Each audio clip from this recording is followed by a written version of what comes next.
Alors mesdames et messieurs, chers camarades et tous les abonnés sur Martino Officiel, bonsoir ou bonjour une fois de plus et bienvenue. Alors après avoir abordé et expliqué l'aspect fonctionnel de la logistique, je vais vous présenter aujourd'hui en quelques minutes un bref résumé de la perspective procédurale.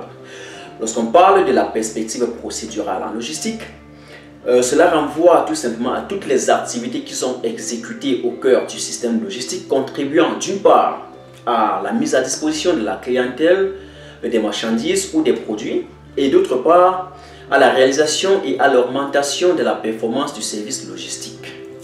Et ces multiples activités sont effectuées ou parfois effectuées sous forme de processus, lesquels processus peuvent être catégorisés ou bien, laissez-moi vous dire, classifiés en trois catégories, à savoir d'abord les processus logistiques de base, ensuite les processus logistiques supplémentaires et enfin les processus d'information logistique.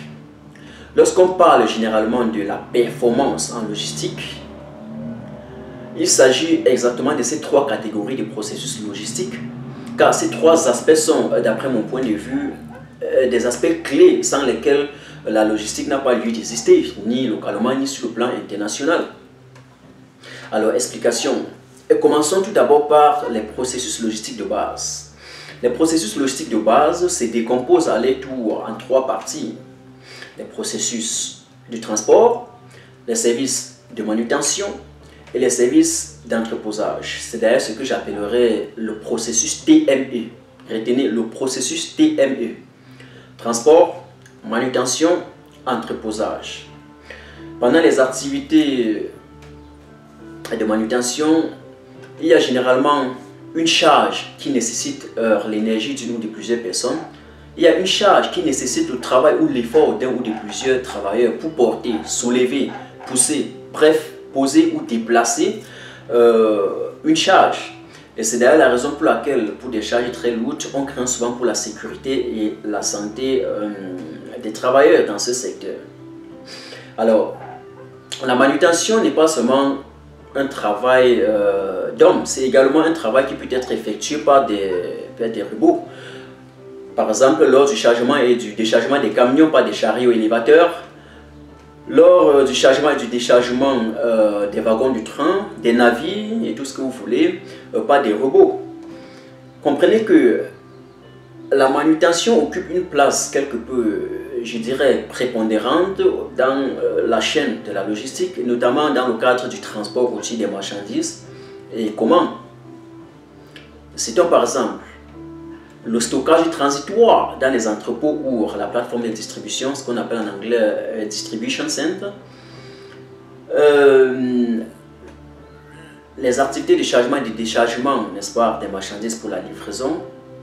Les colis ou les courriers, même déjà qui subissent des opérations rapides, n'est-ce pas, dans le passage à quai, on parle sur en logistique peut-être, du passage à quai à une étape ou le passage à quai à deux étapes, ce qu'on appelle d'ailleurs en anglais Two-Stage Cross-Docking ou en allemand Zwei-Stufige Cross-Docking Concept.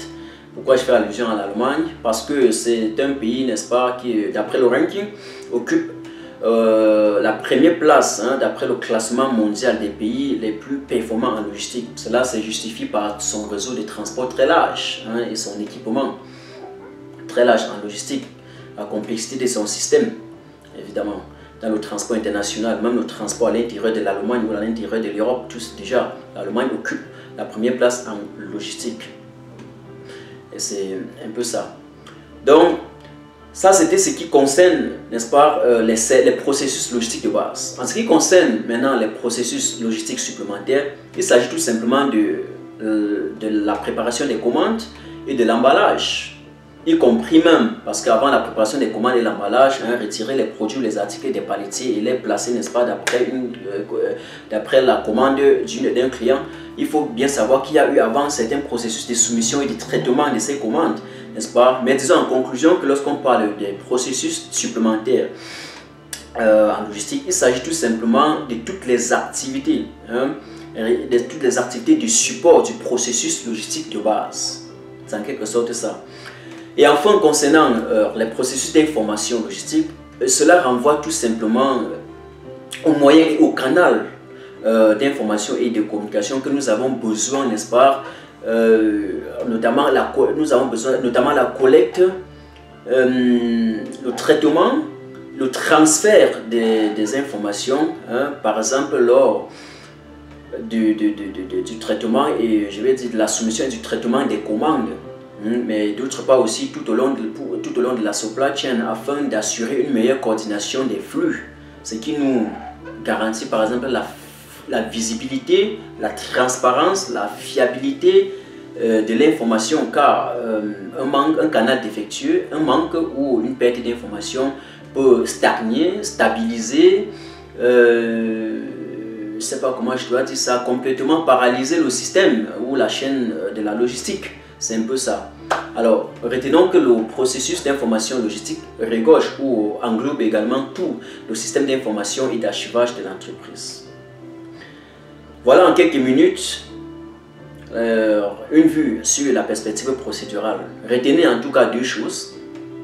Lorsqu'on parle de la perspective procédurale logistique, il s'agit, n'est-ce pas, des trois processus de transport, de manutention et puis des processus de base, des processus supplémentaires et des processus d'information. Deuxièmement, retenez le processus TMU, le transport, la manutention et l'entreposage. Si les trois processus n'existent pas, la logistique n'a pas aussi lieu d'exister. Mesdames et messieurs, partagez, aimez et restez scotchés sur ma page officielle. Je vous aime, je serai toujours là avec vous. Je ne dois pas vous décevoir. Partagez pour tous ceux qui sont passionnés de la logistique. La logistique, c'est nous et le monde. La logistique prochaine, c'est en Afrique. Dès que l'Afrique va établir les réseaux de transport, eh bien, vous allez voir. Je vous aime. Ciao, ciao.